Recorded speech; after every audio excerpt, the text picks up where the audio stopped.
ನೆಮ್ಮದಿಯ ಗೂಡು ನಮ್ಮ ಕನಸಿನ ಮನೆ ಮುಂದುವರೆದ ಭಾಗ 3. ಗಂಡನ ಅಲ್ಪ ಆದಾಯ ಮತ್ತು ತಮ್ಮ ದುಡಿಮೆಯ ಆದಾಯ, ಇದರಲ್ಲೇ ಮನೆಯನ್ನು ಸರಿದೂಗಿಸಿಕೊಂಡು ಹೋಗುತ್ತಿದ್ದರು ಪದ್ಮ. ಅದರ ಜೊತೆಗೆ ಊರಿಗೆ ಅಂದರೆ ರಾಜಣ್ಣನವರ ಚಿಕ್ಕಮ್ಮ ತಂಗಿಯರು ಎಲ್ಲ ಹಳ್ಳಿಯಲ್ಲಿದ್ದಿದ್ದು, ಅಲ್ಲಿಯೂ ಕೂಡ ಉಳಿತಾಯದ ಹಣವನ್ನು ಕೂಡಿಟ್ಟು ಕಳಿಸಬೇಕಿತ್ತು. ಎಲ್ಲವನ್ನು ಸಮರ್ಪಕವಾಗಿ ನಿಭಾಯಿಸಿಕೊಂಡು ಹೋಗುತ್ತಿದ್ದರು ಪದ್ಮ. ಗಂಡನಿಗೆ ಯಾವುದಕ್ಕೂ ಒತ್ತಡ ಹೇರದೆ, ಯಾವುದಕ್ಕೂ ಆಸೆ ಪಡದೆ, ಇದ್ದಿದ್ದರಲ್ಲೇ ಖುಷಿ ಕಾಣುತ್ತಿದ್ದರು. ಇದ್ದಿದ್ದರಲ್ಲೇ ಅಚ್ಚುಕಟ್ಟಾಗಿ ಅನ್ಯೋನ್ಯವಾಗಿ ಸಂಸಾರ ಸಾಗಿಸುತ್ತಿದ್ದರು ರಾಜಣ್ಣ ದಂಪತಿಗಳು. ದುಡ್ಡಿಗೆ ಕೊರತೆಯಿತ್ತೇ ವಿನಃ ಪ್ರೀತಿಗಲ್ಲ. ಹಾಗೂ ಹೀಗೂ ಕಷ್ಟಪಟ್ಟು ಅಲ್ಪ ಸ್ವಲ್ಪ ದುಡ್ಡು ಕೂಡಿಟ್ಟು ಇನ್ನೊಂದು ಸ್ವಲ್ಪ ಸಾಲ ಮಾಡಿ ರಾಜಣ್ಣ ತಮ್ಮ 5 ಜನ ತಂಗಿಯರಿಗೆ ಮದುವೆ ಬಾಣಂತನ ಕೂಡ ಮಾಡಿದರು. ಪದ್ಮನವರ ತಂಗಿ ಹಾಗೂ ತಮ್ಮನಿಗೂ ಇವರೇ ಮದುವೆ ಮಾಡಿದರು. ಅದರ ಜೊತೆಗೆ ಅವರ ಸಂಸಾರ ಕೂಡ ದೊಡ್ಡದಾಗಿತ್ತು. ಮಕ್ಕಳ ವಿದ್ಯಾಭ್ಯಾಸ, ಅದು ಇದು, ಕಾಯಿಲೆ ಕಸಾಲೆ, ಹೋಗಿ ಬರುವವರು, ನೆಂಟರು ನಿಷ್ಠರ ಖರ್ಚು ಇದ್ದೇ ಇರುತ್ತಿತ್ತು. ಎಲ್ಲರ ಮದುವೆ ಜವಾಬ್ದಾರಿ ಮುಗಿಯುವಷ್ಟರಲ್ಲಿ ನಮ್ಮ ಮಗಳು ಸಿಂಧು ಮದುವೆ ವಯಸ್ಸಿಗೆ ಬಂದಿದ್ದಳು. ಅವಳಿಗೆ ಮದುವೆಗೆ ಅಲ್ಪ ಸ್ವಲ್ಪ ಕೂಡಿಟ್ಟ ದುಡ್ಡಿನ ಜೊತೆಗೆ ಇನ್ನೊಂದು ಸ್ವಲ್ಪ ಸಾಲ ಸೋಲ ಮಾಡಿ ನಮಗೆ ತಕ್ಕಂಥ ಹುಡುಗನನ್ನು ಹುಡುಕಿ ಗಂಡಿನ ಕಡೆಯವರ ಅನುಗುಣವಾಗಿ ಅವರ ಇಚ್ಛೆಯಂತೆ ಅಣತಿಯಂತೆ ಸಿಂಧುಳ ಮದುವೆ ಮಾಡಿ ಗಂಡನ ಮನೆಗೆ ಕಳುಹಿಸಿದ್ದರು. ಅದೇನೋ ಹೇಳ್ತಾರಲ್ಲ ಹಾಗೆ ನಮ್ಮ ಕರ್ಮಕ್ಕೆ ಸೋಂಬೇರಿ ಅಳಿಯ ಕೂಡ ಸಿಕ್ಕಿದ್ದ. ಮಗಳ ಗಂಡನ ಮನೆ ಕೂಡ ಇದೇ ಊರೇ ಆಗಿದ್ದರಿಂದ ಏನಾದರೂ ನೆಪ ಹುಡಿಕೊಂಡು ವಾರದಲ್ಲಿ 2-3 ದಿನ ಅಥವಾ ಕೆಲವೊಮ್ಮೆ ವಾರ ಪೂರ್ತಿ ನಮ್ಮ ಮನೆಯಲ್ಲೇ ಇರುತ್ತಿದ್ದರು. ಆದರೆ ಆ ಮದುವೆ ಕೂಡ ಹೆಚ್ಚು ದಿನ ಊರ್ಜಿತವಾಗಲಿಲ್ಲ. ಮನೆ ಬೇರೆ ಚಿಕ್ಕದು. ಇದೇ ಮನೆಯಲ್ಲೇ ಮದುವೆ ಬಾಣಂತನ ಕೂಡ ಮಾಡಿ ಮುಗಿಸಿದ್ದಾಯಿತು. ಆಗಲೇ ಸಾಲದ ದುಡ್ಡು ಕೂಡ ಜಾಸ್ತಿ ಆಗುತ್ತಾ ಹೋಯಿತು. ಚಿಕ್ಕ ಸಿಂಗಲ್ ಬೆಡ್ರೂಮ್ನ ಮನೆ. ರೂಮಿನಲ್ಲಿ ಒಂದು ಚಿಕ್ಕ ಮಂಚ, ಹಾಲ್ನಲ್ಲಿ ಒಂದು ದಿವಾನ್, 2 ಪ್ಲಾಸ್ಟಿಕ್ ಚೇರ್, ಒಂದು ಬೀರು ಅಷ್ಟೇ. ಆ ಪುಟ್ಟ ಮನೆಯಲ್ಲಿ ಬೇರೆ ಇನ್ನೇನಾದರೂ ಇಟ್ಟರೆ ಮಲಗುವುದಿರಲಿ, ಓಡಾಡೋದಕ್ಕೂ ಕಷ್ಟ ಆಗುತ್ತಿತ್ತು. ಬೇರೆ ಮನೆಗೆ ಹೋಗೋಣ ಅಂದರೆ ಬಾಡಿಗೆ ಜಾಸ್ತಿ, ಅಡ್ವಾನ್ಸ್ ಬೇರೆ ಕೊಡಬೇಕು, ಈಗಲೇ ಸಾಲ ಬೇರೆ ಜಾಸ್ತಿ ಆಗುತ್ತಿದೆ ಅಂತ ಇರುವುದರಲ್ಲೇ ಅಡ್ಜಸ್ಟ್ ಮಾಡಿಕೊಂಡು ಇದ್ದೆವು. ಮದುವೆ ಮುಗಿದ ಮೇಲೆ ಮಗಳು ಅಳಿಯ ಮನೆಗೆ ಬಂದರೆ ರೂಮನ್ನು ಅವರಿಗೆ ಬಿಟ್ಟುಕೊಟ್ಟು ರಾಜಣ್ಣ ಹಾಲ್ನಲ್ಲಿ ದಿವಾನ್ ಮೇಲೆ ಮಲಗಿದರೆ ಪದ್ಮ ಶಿಲ್ಪಾ ಜೊತೆ ಆ ಚಿಕ್ಕ ಅಡುಗೆ ಮನೆಯಲ್ಲಿ ಮಲಗುತ್ತಿದ್ದರು. ಹಾಲ್ನಲ್ಲಿ ನಿರಂಜನ್, ಪ್ರಶಾಂತ್, ಕಾರ್ತಿಕ್ ಕೂಡ ಮಲಗುತ್ತಿದ್ದರು. ಯಾರಾದರೂ ನೆಂಟರು ಬಂದಾಗ ಕೂಡ ಪದ್ಮ ಅಡುಗೆ ಮನೆಯಲ್ಲೇ ಮಲಗುತ್ತಿದ್ದರು. ಇದನ್ನೆಲ್ಲ ನೋಡಿದ ಸಿಂಧು ತನ್ನ ಗಂಡನನ್ನು ಕರೆದುಕೊಂಡು ಅದೇ ಊರಿನಲ್ಲಿ ಬೇರೆ ಮನೆಗೆ ಹೋಗಿದ್ದಳು. ನಿರಂಜನ್ ಕೂಡ ತುಂಬ ಬೇಜಾರು ಮಾಡಿಕೊಳ್ಳುತ್ತಿದ್ದ. ಆದರೆ ಏನು ಮಾಡುವ ಪರಿಸ್ಥಿತಿಯಲ್ಲಿರಲಿಲ್ಲ ಅವನು.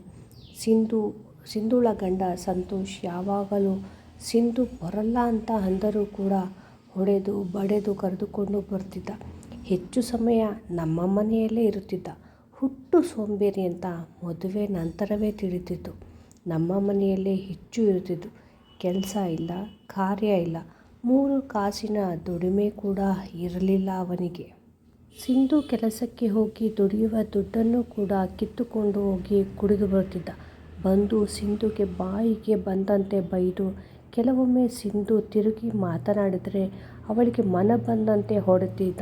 ರಾಜಣ್ಣನವರು ಅಳಿಯನಿಗೆ ಬುದ್ಧಿ ಹೇಳಲು ಹೋದರೆ ಅಳಿಯ ಅನ್ನೋ ಮರ್ಯಾದೆ ಗೌರವ ಕೊಡಲ್ಲ ಅಂತ ಅದಕ್ಕೂ ಕೂಡ ಸಿಂಧುಗೆ ಬೈಯುತ್ತಿದ್ದ. ಸಿಂಧು ಆದಷ್ಟು ತಾಯಿ ಮನೆಗೆ ಹೊರೆ ಆಗಬಾರ್ದು ಅಂತ ಯೋಚಿಸಿದರೆ ಸಂತೋಷ್ ಅದಕ್ಕೆ ತದ್ವಿರುದ್ಧ. ಸಿಂಧು ಮುಂದೆ ಕೆಲಸಕ್ಕೆ ಹೋಗ್ತೀನಿ ಅಂತ ಹೇಳಿ ಹೋಗಿ ಅರ್ಧ ಮುಕ್ಕಾಲು ಗಂಟೆಗೆಲ್ಲ ಮತ್ತೆ ಅತ್ತೆ ಮನೆಯಲ್ಲೇ ಇರುತ್ತಿದ್ದ. ಅತ್ತೆ ಬಿಸಿ ಬಿಸಿ ಬೋಂಡ ಮಾಡಿಕೊಡಿ, ಅದು ಮಾಡಿ ಇದು ಮಾಡಿ ಕೊಡಿ ಅಂತ ಕೇಳಿ ಮಾಡಿಸಿಕೊಳ್ಳುತ್ತಿದ್ದ. ಅಳಿಯ ಅನ್ನೋ ಗೌರವ ಮರ್ಯಾದೆಗೆ ಅಂಜಿ ಇದ್ದಿದ್ದರಲ್ಲಿ ಏನಾದರೂ ಅಡಿಗೆ ಮಾಡಿ ಬಿಸಿ ಬಿಸಿಯಾಗಿ ಬಿಡಿಸುತ್ತಿದ್ದರು ಪದ್ಮ. ತಮ್ಮ ಮಕ್ಕಳಿಗೆ ಇಲ್ಲದೇ ಇದ್ದರೂ ಕೂಡ ಸಂತೋಷ್ಗೆ ಯಾವುದಕ್ಕೂ ಕೊರತೆ ಮಾಡುತ್ತಿರಲಿಲ್ಲ. ಇದನ್ನೆಲ್ಲ ನೋಡಿ ಕೊನೆಗೆ ಬೇಸತ್ತ ಸಿಂಧು ಬೇರೆ ಊರಿಗೆ ಹೋಗುವ ತೀರ್ಮಾನ ಮಾಡ್ತಾಳೆ. ಮನೆಯವರಿಗೆ ಹೇಳಿ ಕಷ್ಟಪಟ್ಟು ಒಪ್ಪಿಸಿದಳು. ತುಂಬ ದೂರದ ಊರಿಗೆ ಹೋಗಲ್ಲಮ್ಮ, ಹಾಗಾಗಿ ಆಗಾಗ ಬಂದು ಹೋಗುತ್ತಿರುತ್ತೇನೆ ಅಂತ ಹೇಳಿ ಒಪ್ಪಿಸಿದಳು. ಬೇರೆ ಹೊಸ ಊರಿನಲ್ಲಿ ಹೊಸ ಮನೆ ಮಾಡಿ ಹೊಸ ಕೆಲಸಕ್ಕೆ ಹೋಗುತ್ತಿದ್ದಳು ಸಿಂಧು. ಅಲ್ಲೂ ಕೂಡ ಅವನ ಉಪಟಳ ಹಾಗೇ ಇತ್ತು. ಕೆಲಸಕ್ಕೆ ಹೋಗುತ್ತಿರಲಿಲ್ಲ. ಕುಡಿಯೋಕೆ, ಬೀಡಿ ಸಿಗರೇಟ್ಗೆ ಸಿಂಧುನೇ ದುಡ್ಡು ಕೊಡಬೇಕಿತ್ತು. ಕೊಡಲಿಲ್ಲ ಅಂದರೆ ಹೊಡೆದು ಬಡಿದು ಮಾಡ್ತಿದ್ದ. ಹೇಗೋ ಕಷ್ಟಪಟ್ಟುಕೊಂಡೇ ಅವನ ಜೊತೆ ಜೀವನ ಸಾಗಿಸುತ್ತಿದ್ದಳು ಸಿಂಧು. ಅವಳಿಗೂ ಕೂಡ ಗಂಡನಿಂದ ಏಕಿ ಸಾಕಾಗಿತ್ತು. ತವರಿಗೆ ಹೋದರೆ ಸುಮ್ಮನೆ ಅವರಿಗೆ ತೊಂದರೆ, ಕಷ್ಟ, ನೋವು ಅಂತ ಯೋಚಿಸಿ ತನ್ನ ಗಂಡ ಕೊಡುವ ಕಷ್ಟಗಳನ್ನೆಲ್ಲ ಸಹಿಸಿಕೊಂಡಿದ್ದಳು ಸಿಂಧು. ಹೀಗಿರುವಾಗಲೇ ಸಿಂಧು ಪ್ರೆಗ್ನೆಂಟ್ ಆಗಿದ್ದಳು. ಒಂದು ದಿನ ಕುಡಿದು ಬಂದ ಸಂತೋಷ್ ದುಡ್ಡಿಗಾಗಿ ಪೀಡಿಸುತ್ತಾ ಅವಳಿಗೆ ಬೈಯುತ್ತಿದ್ದ. ನನ್ನ ಹತ್ತಿರ ದುಡ್ಡಿಲ್ಲ, ತಿಂಗಳ ಕೊನೆ ಅಂತ ಸಿಂಧು ಎಷ್ಟು ಹೇಳಿದರೂ ಕೇಳಿಸಿಕೊಳ್ಳದೆ ಸಿಂಧು ಕೊಡಲಿಲ್ಲ ಅನ್ನೋ ಸಿಟ್ಟಿಗೆ ಜೋರಾಗಿ ಅವಳನ್ನು ತಳ್ಳಿದ. ಅವನು ತಳ್ಳಿದ ರಭಸಕ್ಕೆ ಸಿಂಧು ಹೊಟ್ಟೆ ಹೋಗಿ ಗೋಡೆಗೆ ಬಡಿದು ರಕ್ತಸ್ರಾವವಾಗಿ ನರಳುತ್ತಿದ್ದಳು. ಸಿಂಧುಳನ್ನು ಆ ಸ್ಥಿತಿಯಲ್ಲಿ ನೋಡಿ ಭಯಗೊಂಡ ಸಂತೋಷ್ಗೆ ಕುಡಿದ ನಶೆಯೆಲ್ಲ ಹಿಡಿದು ಹೋಗಿತ್ತು. ಅವಳ ನರಳಾಟ ನೋಡಿ ಹೇಗೋ ಕಷ್ಟಪಟ್ಟು ಅವಳನ್ನು ಆಸ್ಪತ್ರೆಗೆ ಸೇರಿಸಿದ್ದ. ಆದರೆ ಅವನ ಕುಡಿತಕ್ಕೆ ಬಲಿಯಾಗಿದ್ದು ಮಾತ್ರ ಹೀಗಿನ್ನು ಹೊಟ್ಟೆಯಲ್ಲಿ ಆಕಾರ ಮೂಡುತ್ತಿದ್ದ ಪುಟ್ಟ ಕಂದಮ್ಮ. ಸಂತೋಷನ ಕುಡಿತಕ್ಕೆ ತನ್ನ ಆಕಾರವನ್ನು ಕಳೆದುಕೊಂಡು ರಕ್ತದ ರೂಪದಲ್ಲಿ ಹರಿದು ಹೋಗಿತ್ತು ಸಿಂಧುವಿನ ಕರುಳ ಬಳ್ಳಿ. ಸಂತೋಷ್ ವಿಷಯವನ್ನು ರಾಜಣ್ಣನವರಿಗೆ ಫೋನ್ ಮಾಡಿ ತಿಳಿಸಿದ್ದ. ವಿಷಯ ತಿಳಿದ ಕೂಡಲೇ ಆಸ್ಪತ್ರೆಗೆ ಓಡಿ ಬಂದಿದ್ದರು ರಾಜಣ್ಣ, ಪದ್ಮ. ಮಗಳ ಸ್ಥಿತಿ ಕಂಡು ಬಿಕ್ಕಿ ಹತ್ತಿದ್ದರು ಪದ್ಮ ಮತ್ತು ರಾಜಣ್ಣ. ತಮ್ಮ ಮಗಳ ಸ್ಥಿತಿ ನೋಡಿ ಮರುಗಿದ್ದರು. ಏನಪ್ಪ ಸಂತೋಷ್, ಹೇಗಾಯಿತು ಇದೆಲ್ಲ ಅಂತ ಕೇಳಿದಾಗ ಅವನು ಮುಚ್ಚು ಮರೆ ಮಾಡದೆ ಇರೋ ವಿಷಯ ಮುಚ್ಚಿಡದೆ ಎಲ್ಲ ಹೇಳಿದ್ದ. ದಯವಿಟ್ಟು ನನ್ನ ಕ್ಷಮಿಸಿ ಮಾವ, ಅತ್ತೆ ಇನ್ಯಾವತ್ತೂ ಕುಡಿಯೋಲ್ಲ ಅಂತ ಬೇಡಿಕೊಂಡಿದ್ದ. ಹೇಗಪ್ಪ ನಿನ್ನ ನಂಬೋದು? ನಮ್ಮ ಕಣ್ಮುಂದೆನೇ ನಮ್ಮ ಮನೆಯಲ್ಲೇ ಅಷ್ಟು ನೋವು ಕೊಟ್ಟಿದ್ದೆ ನನ್ನ ಮಗಳಿಗೆ. ಮಗಳು ಸಂತೋಷ್ ತುಂಬ ಒಳ್ಳೆಯವರಮ್ಮ, ಹಾಗೆ ಹೀಗೆ ಅಂತ ನಿನ್ನ ಬಗ್ಗೆ ಒಳ್ಳೆಯದನ್ನೇ ಹೇಳಿ ನಿನ್ನ ಜೊತೆ ಬೇರೆ ಊರಿಗೆ ಬಂದಳು. ನನ್ನ ಗಂಡ ಬದಲಾಗ್ತಾರೆ ಅಂತ ನನ್ನ ಮಗಳು ಕನಸು ಕಾಣ್ತಿದ್ದಳು. ಆದರೆ ನೀವು ಬದಲಾಗಲ್ಲ ಅಳಿಯಂದ್ರೆ. ನಿಮ್ಮ ಜೊತೆ ನನ್ನ ಮಗಳನ್ನು ಕಳಿಸಿದ್ರೆ ಖಂಡಿತ ನಮ್ಮ ಮಗಳನ್ನು ನಾವು ಕಳೆದುಕೊಳ್ತೀವಿ ಅಷ್ಟೇ. ಅದಕ್ಕೆ ನಮ್ಮ ಮಗಳನ್ನು ನಾವು ನಮ್ಮ ಜೊತೆಯಲ್ಲೇ ಕರೆದುಕೊಂಡು ನಮ್ಮ ಮನೆಗೆ ಹೋಗ್ತೀವಿ ಅಂತ ರಾಜಣ್ಣ ಪದ್ಮ ಹೇಳಿದಾಗ, ಖಂಡಿತ ಬೇಡ, ನಿಮ್ಮ ಜೊತೆ ಕರ್ಕೊಂಡು ಹೋಗಬೇಡಿ ಮಾವ. ನನಗೂ ಸಿಂಧು ಅಂದರೆ ಪ್ರಾಣ. ಎಷ್ಟೋ ಸಲ ಕುಡಿಯಬಾರ್ದು ಅಂತ ಅಂದುಕೊಂಡ್ರು ನನಗೆ ಗೊತ್ತಿಲ್ಲದಂತೆ ಮತ್ತೆ ಫ್ರೆಂಡ್ಸ್ ಬಲವಂತದಿಂದ ಕುಡಿಯುತ್ತಿದ್ದೆ. ಇನ್ಮೇಲೆ ಖಂಡಿತ ಯಾವತ್ತೂ ಕುಡಿಯೋಲ್ಲ. ಇದೊಂದು ಬಾರಿ ಕ್ಷಮಿಸಿ ಬಿಡಿ ಮಾವ, ಅತ್ತೆ ಅಂತ ಅವರನ್ನು ಕಾಲು ಹಿಡಿದು ಬೇಡಿಕೊಂಡಿದ್ದ ಸಂತೋಷ್. ಮಗಳಲ್ಲ, ನನ್ನ ಸಿಂಧುನ ಚೆನ್ನಾಗಿ ನೋಡ್ಕೊಳ್ತೀನಿ ಮಾವ, ನನಗೆ ಒಂದೇ ಒಂದು ಅವಕಾಶ ಕೊಡಿ ಪ್ಲೀಸ್ ಅಂತ ಹತ್ತಿದ್ದ. ಸರಿ, ಈಗ ಮಾತು ಬೇಡ, ಸ್ವಲ್ಪ ದಿನ ಸಿಂಧುನ ಕರ್ಕೊಂಡು ಹೋಗ್ತೀವಿ. ಅವಳಿಗೆ ಆರೈಕೆ ಮಾಡಬೇಕು, ಅವಳಿಗೆ ವಿಶ್ರಾಂತಿ ಬೇಕು. ಅಲ್ಲಿಯವರೆಗೂ ನಾವು ನೋಡ್ತೀವಿ. ನೀನು ಕೊಟ್ಟ ಮಾತಿನಂತೆ ನಡೆದರೆ, ನೀನು ಬದಲಾಗಿದ್ದೆ ಅಂತ ನಮಗೆ ಅನಿಸಿದರೆ, ನಂಬಿಕೆ ಬಂದರೆ, ಎಲ್ಲಕ್ಕಿಂತ ಮೊದಲು ಸಿಂಧು ಒಪ್ಪಿದರೆ ಮಾತ್ರ ನಾವು ಸಿಂಧುನ ನಿನ್ನ ಜೊತೆ ಕಳಿಸ್ತೀವಿ. ಇಲ್ಲ ಅಂದರೆ ಖಂಡಿತವಾಗ್ಲೂ ಕಳಿಸಲ್ಲ. ನಮಗೆ ನಮ್ಮ ಮಗಳು ಭಾರ ಅಲ್ಲ ಅಂತ ಹೇಳಿದಾಗ, ಸರಿ ಮಾವ ಅಂತ ಒಪ್ಪಿಕೊಂಡಿದ್ದ.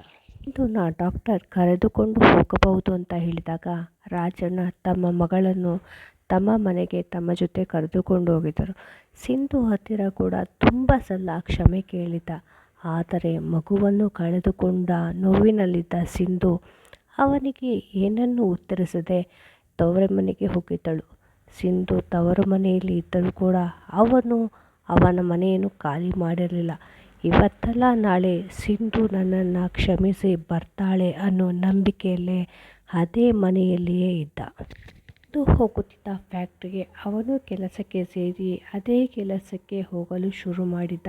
ದುಡಿದ ಪ್ರತಿ ತಿಂಗಳ ಸಂಬಳವನ್ನೆಲ್ಲ ತಂದು ಸಿಂಧು ಕೈಯಲ್ಲಿ ಕೊಟ್ಟು ಪ್ರತಿ ತಿಂಗಳು ಕೂಡ ಕ್ಷಮೆ ಕೇಳುತ್ತಿದ್ದ.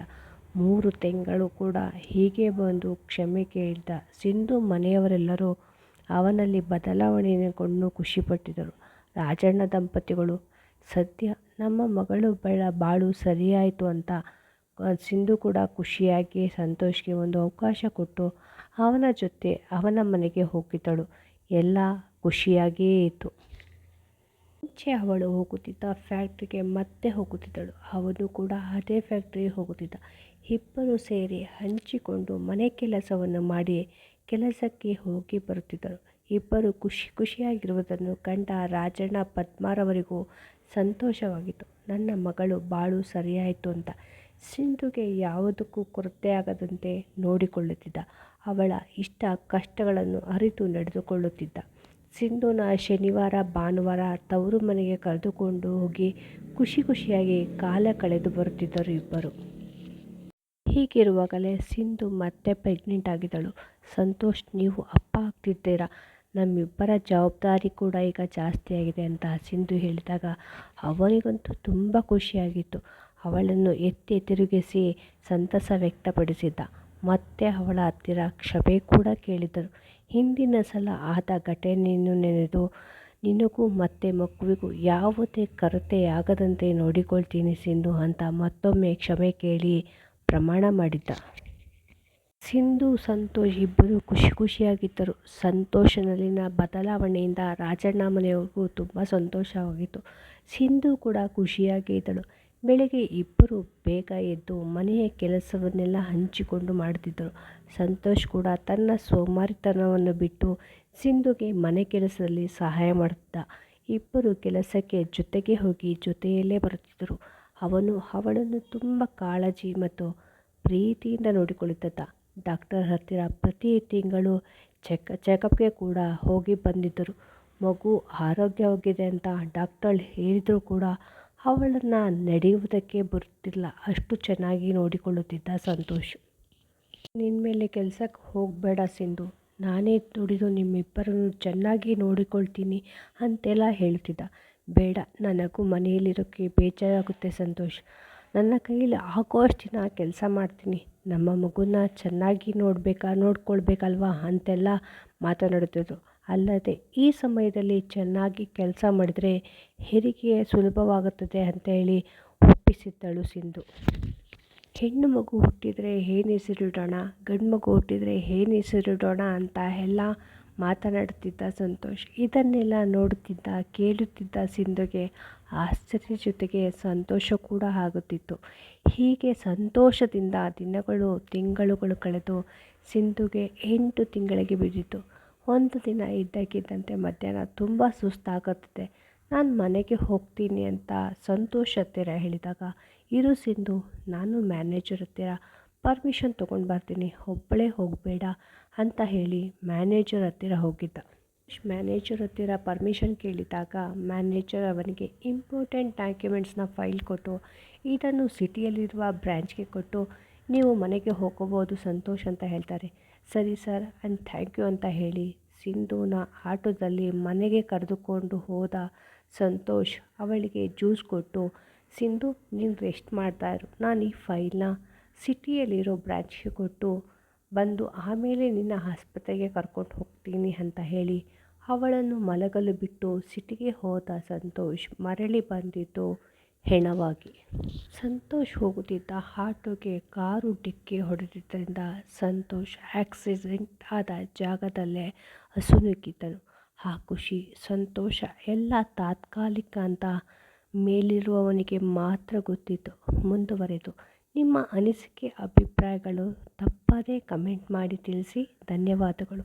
ನಿಮ್ಮ ಪ್ರೋತ್ಸಾಹದ ನಿರೀಕ್ಷೆಯಲ್ಲಿ ಇಂಥ ನಿಮ್ಮ ಪ್ರೀತಿಯ ಅಭಿಮಾನಿ Rekha. Stay tuned with Rekha story time. ಕೇಳಿ ಆನಂದಿಸಿ, ಹಾಗೆ ಪ್ರೋತ್ಸಾಹಿಸಿ. ತಪ್ಪದೇ ಲೈಕ್ ಆ್ಯಂಡ್ ಕಮೆಂಟ್ ಮಾಡಿ, ಹಾಗೆ ಸಬ್ಸ್ಕ್ರೈಬ್ ಆ್ಯಂಡ್ ಶೇರ್ ಮಾಡಿ. Thank you.